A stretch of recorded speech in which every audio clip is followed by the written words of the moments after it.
Me llamo Mariana López y tenía 31 años el día en que mi padre le dio a mi hermano $1.000.000 y a mí me dio una sentencia disfrazada de consejo. Estábamos en un salón rentado a las afueras de San Miguel de la Sierra, en México. Toda la familia estaba ahí. Mi padre, Raúl López, levantó su copa como si fuera a anunciar una bendición. Llamó a mi hermano Santiago al frente y le entregó un cheque para iniciar su propio negocio. Todos aplaudieron. Después se giró hacia mí, tranquilo, como si estuviera cerrando una puerta para siempre, y dijo: «Tú encárgate de ganarte lo tuyo». No discutí. Sonreí, agradecí y me senté. Pero lo que hice en los siguientes 12 meses, y lo que mi abuelo hizo en silencio sin que nadie lo notara, fue lo que algún día haría que un abogado deslizara un sobre una mesa y convirtiera a mi padre en un hombre al borde del colapso. El salón olía a madera recién cortada porque la mitad de los invitados eran trabajadores del aserradero familiar. El cheque era real, impreso en grande, como para que todos lo admiraran desde cualquier rincón, 1.000.000 completo. Santiago lo tomó como si el dinero siempre hubiera sido suyo. Sonrió, abrazó a mi madre y habló de visión y futuro. Todos rieron en los momentos correctos. Mi padre lo miraba como si estuviera viendo el amanecer de su propio legado. Luego me encontró cerca de la mesa de postres. No fue cruel. Y eso fue lo peor. La crueldad habría sido más fácil de odiar. Lo dijo con calma. Ve y gana lo tuyo. Nadie se sorprendió. Nadie protestó. Solo asentían, como si una hija siendo empujada a sobrevivir fuera lo más normal del mundo.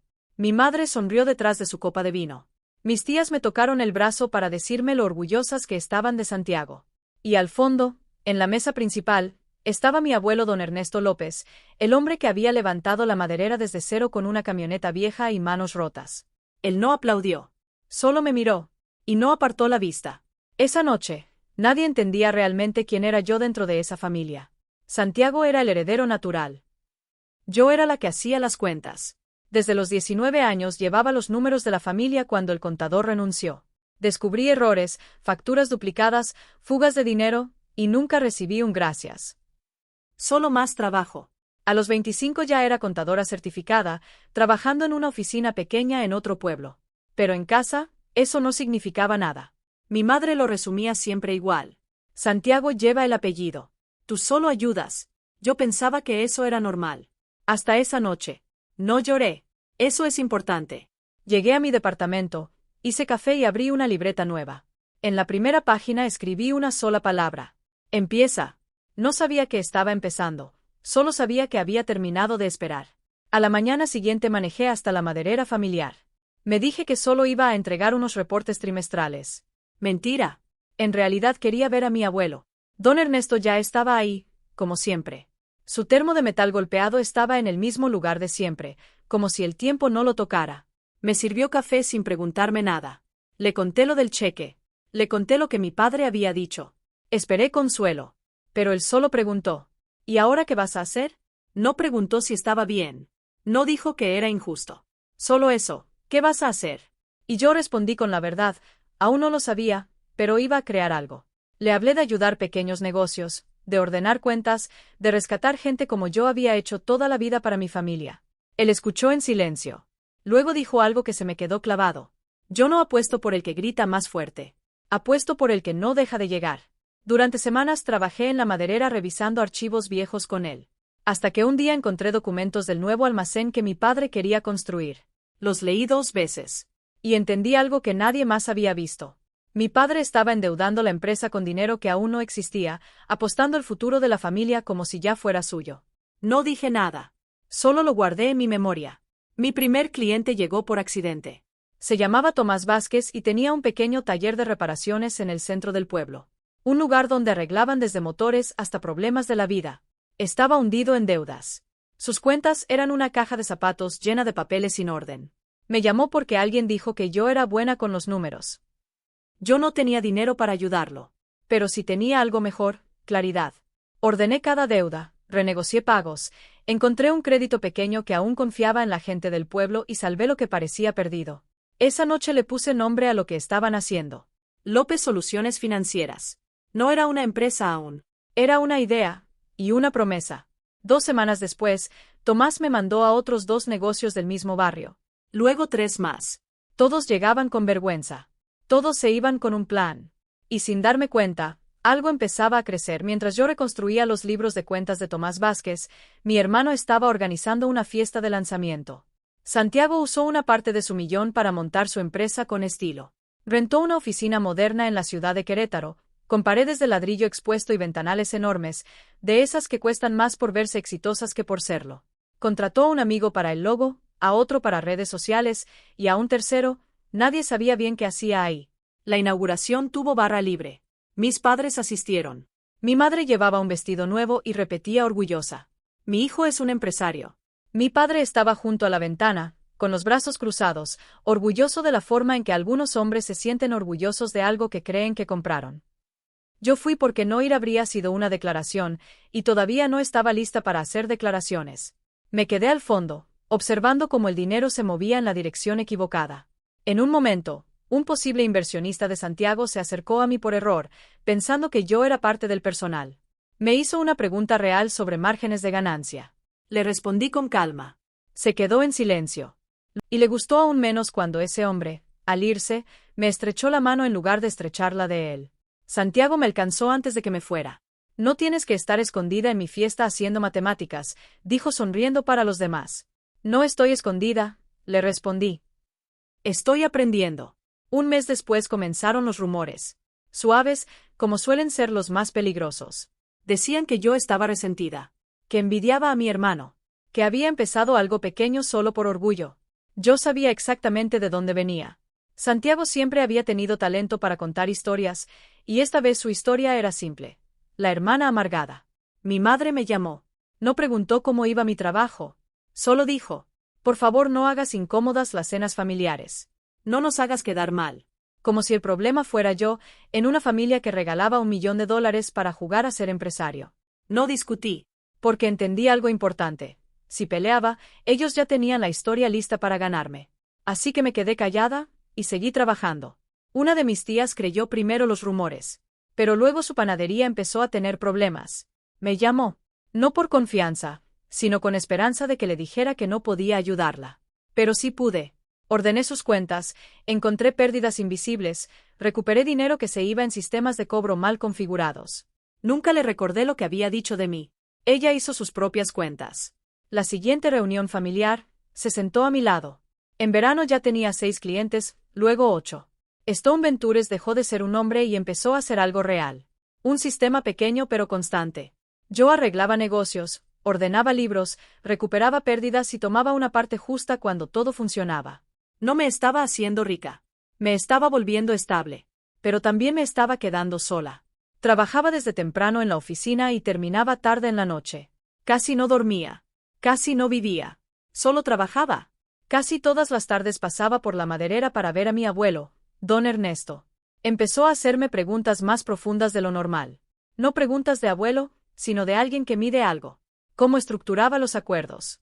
¿Qué pasaba si un cliente quebraba? ¿Quién asumía el riesgo? Una noche, bajo la lluvia golpeando el techo de lámina, me pidió algo extraño. Escríbeme todo esto. Le hice un resumen en una hoja. No pregunté por qué. Debería haberlo hecho. Mi padre empezó a escuchar mi nombre en el pueblo. Y no le gustó. Me llamó a su oficina. No fue una invitación. Fue una orden. No vas a usar el apellido López para tu pequeño negocio, me dijo. Ese nombre pertenece a la empresa. Yo lo miré. Me dijiste que me lo ganara. Lo estoy ganando. El silencio se tensó. Era una prueba. Quería ver si yo cedía, como siempre. Pero esta vez no lo hice. Ya registré el nombre legalmente, le dije. Eso era lo importante. No podía quitarlo. Salí de su oficina antes de que dijéramos algo que no se pudiera deshacer. En el camino entendí algo. El nombre ya no era solo un nombre. Era una guerra. Para otoño, el millón de Santiago ya se estaba acabando. Y esta vez él me necesitó. Me llamó un jueves. Por primera vez, no estaba pidiendo admiración, estaba pidiendo ayuda. Su oficina elegante estaba vacía de dinero. El alquiler lo estaba ahogando. Sus socios habían desaparecido.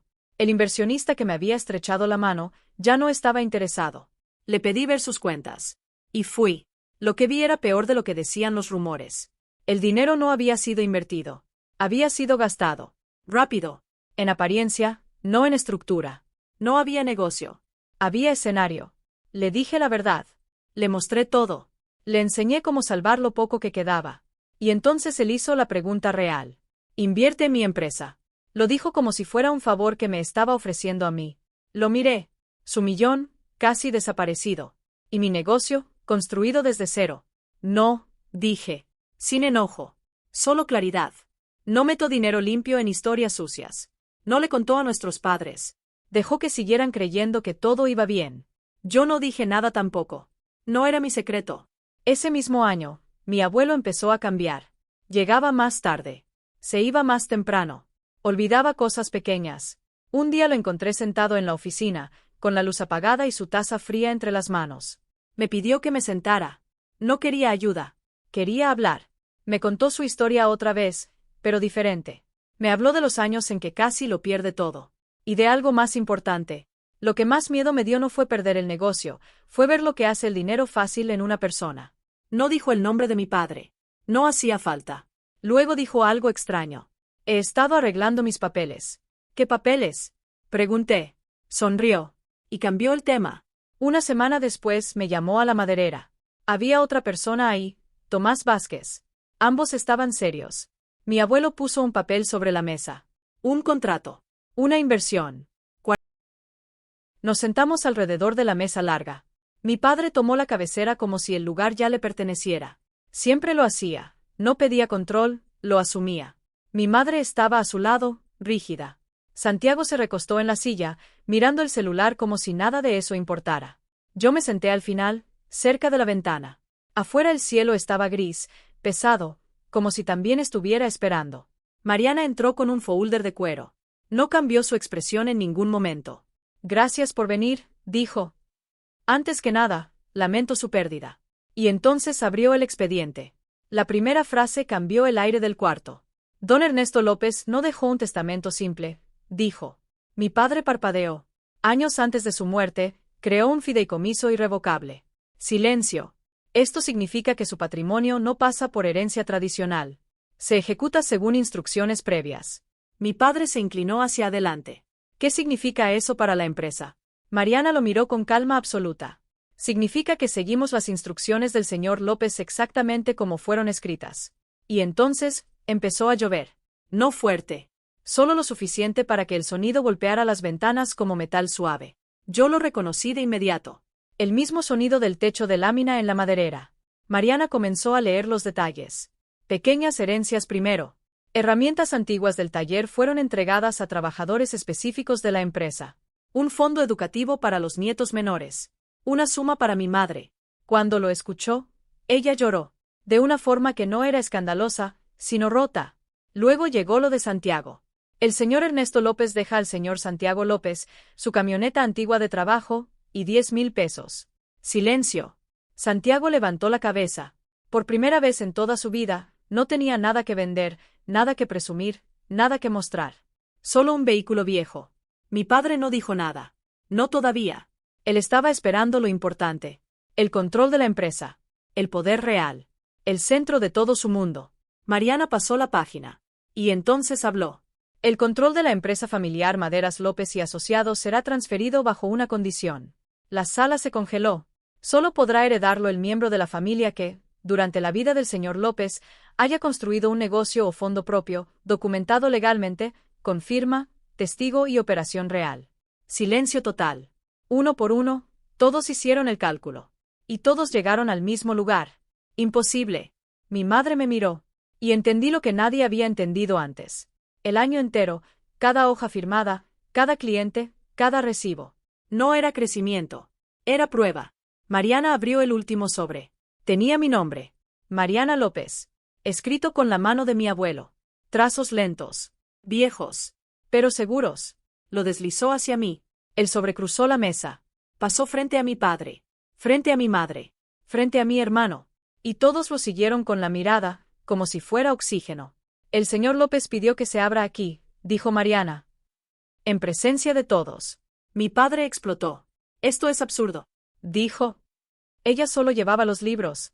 Mariana levantó la mano. Sin agresividad, pero con autoridad total. El señor López fue muy claro. Silencio. Mariana, por favor. El sobre estaba frente a mí. Puse la mano encima. Y sentí todo el año ahí dentro. La fiesta. El rechazo. los números. Tomás. El cuaderno. El negocio. La lluvia. El silencio de mi abuelo. Todo. Mi padre me miraba como si por primera vez no entendiera el mundo. Y tenía razón. Porque este mundo ya no era suyo. Abrí el sobre. Dentro había dos cosas. Una carta. Y un documento de fideicomiso. Leí la primera línea de la carta. Y el cuarto dejó de respirar. Mariana, si estás leyendo esto, significa que aprendiste lo único que importa. No lo que te dan, sino lo que eres capaz de sostener. Mi garganta se cerró. Seguía leyendo. Tu padre heredó el negocio, pero nunca aprendió a construirlo. Silencio absoluto. Tú sí. Mi padre se puso de pie de golpe. Esto no tiene sentido. Yo soy el hijo. Yo soy el que dirige la empresa. Pero su voz ya no sonaba como control. Sonaba como miedo. Mariana continuó. El fideicomiso transfiere el control mayoritario de la empresa a la señora Mariana López. El aire desapareció del cuarto. Mi madre dejó de llorar. Santiago dejó el celular. Mi padre se quedó congelado. Yo no me moví. No celebré. No reaccioné. Solo entendí. Mi abuelo no me había dejado dinero. Me había dejado una prueba. Y yo la había construido sin saberlo. La carta terminaba con una última línea. No estoy apostando por la más fuerte. Estoy apostando por la única que no dejó de aparecer. Firmado. Don Ernesto López. El silencio duró demasiado. Mi padre me miraba como si quisiera borrar el momento. Pero ya era tarde. El papel no se deshacía con enojo. Yo cerré el sobre. Lo guardé.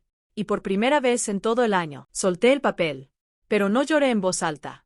Porque la vida no me lo había permitido antes, y ya no lo iba a hacer ahora. Y entonces miré a mi padre. Se levantó. Y por primera vez en su vida, perdió el control frente a todos los que había querido impresionar. «Esto es una mentira», gritó. Ella manipuló a mi padre. Su voz subía. Subía más. Hasta romperse. Pero la abogada Mariana Holguín no se movió. No se alteró. Solo habló con calma. El fideicomiso fue creado años atrás, cuando el señor López estaba completamente competente. Firmado. Revisado. Notariado. Pausa. Es legalmente sólido. Y ahí cambió todo. No fue la pérdida. Fue la certeza.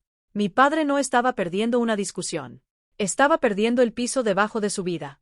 La empresa. El préstamo. El segundo almacén. El dinero que ya había gastado creyendo que le pertenecía. Todo dependía de esa herencia, que ahora tenía otro nombre. El hombre que había construido su vida sobre una promesa, estaba viendo que la promesa nunca existió. Y empezó a encogerse. Ahí mismo. Frente a todos. Yo me levanté. No para atacarlo. No para humillarlo. No lo necesitaba. Solo puse el documento sobre la mesa. Junto a la carta. Este es el mismo papel, dije, que firmó mi abuelo cuando todavía estaba en sus días más claros. Silencio. Si alguien quiere decir que no sabía lo que hacía, aquí está su firma. Nadie lo tocó. No hacía falta. Todos ya lo habían visto. Mi padre respiraba rápido. Demasiado rápido. Me miró como si por primera vez no entendiera el mundo en el que vivía. Tú dijiste que fuera a ganarme lo mío, le dije. Y eso hice. Pausa. Esto es lo mío. No grité. No necesité hacerlo. Luego hablé del futuro. Del trabajo. De los empleados. De los bancos. De Ryder. De todo lo que seguiría funcionando porque yo no iba a destruirlo. Porque el legado de mi abuelo no era el castigo. Era la continuidad. Mi hermano no dijo nada. Por primera vez en su vida, no tenía nada preparado. Ni sonrisa. Ni historia. Ni salida. Mi madre murmuró algo bajo, casi para sí misma. Ahora ella lleva el nombre. Y por primera vez lo entendió de verdad. Pero entender no es lo mismo que cambiar. No me pidió perdón. Y yo tampoco lo pedí. Porque ya no lo necesitaba. Me giré hacia la abogada. Hagámoslo bien, le dije. Ella asintió. Salí de la sala. Sin drama. Sin discurso. Sin mirar atrás. La lluvia ya había parado. El mundo estaba limpio. Frío. Silencioso. Conduje hasta la maderera. Entré con la llave que mi abuelo me había dado el día que entendí lo que significaba estar lista. El lugar olía a madera y tiempo. El mismo aire que él había respirado toda su vida. Su taza azul seguía en el mostrador. La tomé. La miré. Y la volví a dejar exactamente donde estaba. Porque hay cosas que no se heredan para cambiarse. Se heredan para cuidarse. Y ahí lo entendí. No había ganado una empresa. Había ganado una responsabilidad.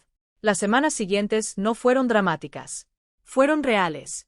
Mantuvimos la empresa abierta. Pagamos a todos. Reestructuramos la deuda del banco sin destruir a nadie. Y el negocio siguió respirando. Mi hermano aprendió a trabajar. No por orgullo, sino por supervivencia. Mi padre nunca volvió a ser el mismo. No se rompió completamente, pero dejó de creer que controlaba la historia. Y mi madre solo miraba, como alguien que por primera vez no podía desver lo que había visto. Un día fui a verla. Sin aviso. Sin motivo. No quiero